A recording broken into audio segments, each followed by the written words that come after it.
They thought the formula to stop the most explosive offense in basketball was simple. You bring the league's most suffocating brick wall defense into downtown Indianapolis, you cut off the passing lanes, and you make the crown jewel of the franchise uncomfortable from the opening whistle. The Golden State Valkyries arrived with a reputation for breaking teams mentally, possessing a defensive scheme that historically held an unbreakable hex over the Indiana Fever. But they forgot one crucial detail. When you try to trap a generational playmaker, you aren't shutting down the offense. You're just giving her more targets to destroy you. And the wildest part? This goes way deeper than anyone realizes. This wasn't just another regular season matchup in the 2026 calendar. This was a fundamental clash of philosophies that threatened to rewrite the power structure of the entire league. The Valkyries were one of only two non-expansion franchises left that the Fever had never beaten, a lingering psychological ghost that Indiana desperately needed to exorcise. The pressure in the arena was thick enough to cut with a knife, and everyone watching knew that whatever happened over these 40 minutes would set the tone for the rest of the championship race. To understand why this matchup carries so much historical weight, you have to look at how these two rosters are built to tear each other apart. Indiana came into the night boasting the single highest scoring offensive machine in the WNBA, an up-tempo powerhouse that thrives on chaos, deep range, and relentless transition pacing. On the other side stood Golden State, a defensive juggernaut that prefers to drag opponents into a slow, grinding half-court swamp where clean looks go to die. It is the classic unstoppable force meeting the immovable object.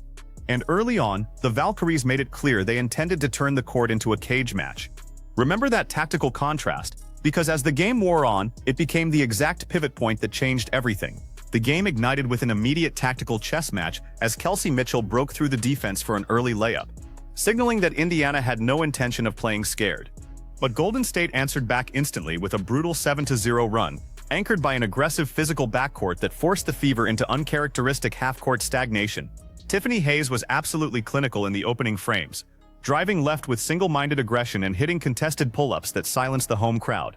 The Valkyries were effectively shrinking the floor, daring anyone other than the superstar point guard to beat them while holding Indiana to a miserable 1-for-12 shooting performance from beyond the arc in the first half. And this is where the story takes a turn nobody expected.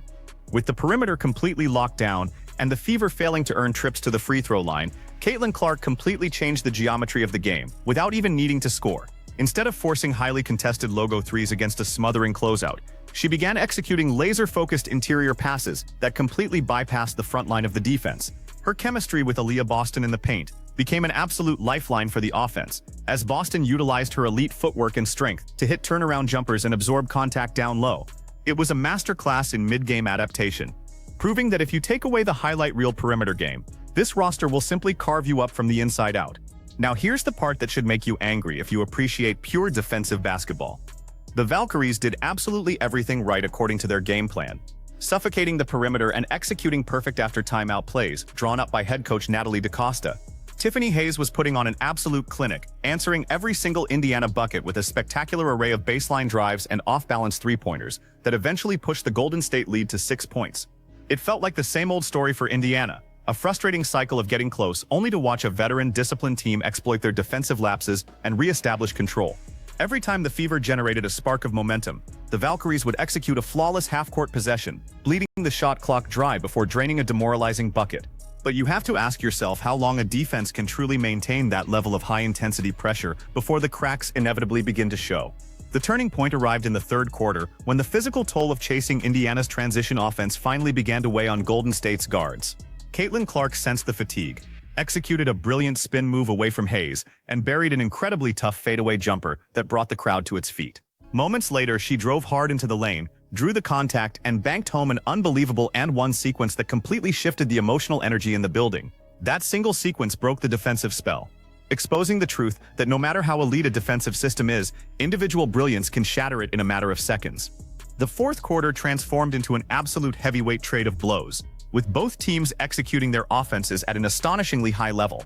Every time Abby Williams or Lexi Hull made a spectacular play for their respective sides, the opposing coaching staff would draw up a flawless counter-response during the timeouts. Golden State refused to go away quietly, finding answers through timely perimeter shooting from beyond the arc and utilizing their length to secure crucial offensive rebounds. But Indiana had found their rhythm, and more importantly, they had found a way to weaponize their elite ball movement against the overcommitting defense of the Valkyries. Because here's what this all means going forward. As we look at the broader landscape of the league, when the defense collapsed into a desperate triple team on a driving force late in the game, the ball was kicked out to Caitlin Clark, who calmly drilled a massive three-pointer to completely change the math of the final minutes. The ball movement became contagious, leading to a spectacular sequence where an extra pass found Aaliyah Boston wide open in the corner for a stunning triple that put the arena into an absolute frenzy. The Fever were no longer playing fast and reckless, they were playing with a calculated surgical precision that completely neutralized the physical advantages Golden State had relied on for years. With just over 2 minutes remaining on the game clock and the lead trimmed to a razor-thin 4 points, the game came down to pure execution and mental toughness under maximum pressure. The Valkyries attempted to mount one final furious comeback, driving hard into the paint, but the Indiana interior defense held firm, securing a massive defensive rebound that sealed the possession. On the ensuing trip down the floor, the Fever put on a beautiful display of patience, moving the ball across the perimeter until Boston found space right under the rim to cash in the final dagger of the evening. It was a definitive statement performance that proved this young roster has officially grown up and learned how to win the ugly physical games that define championship contenders. When the final buzzer echoed through the rafters in Indianapolis, the scoreboard confirmed a historic shifting of the tides as the Indiana Fever secured their third straight victory. This blistering 4-2 start to the regular season marks the franchise's absolute best opening stretch since the legendary 2012 season, which was the exact same year Indiana went on to capture a championship. For the first time in franchise history, the Indiana Fever have conquered the Golden State Valkyries, smashing a psychological barrier that had held them back for seasons. Now that this young powerhouse knows they can dismantle the toughest defense in the league, you have to wonder if there is anyone left who can actually stop them from going all the way.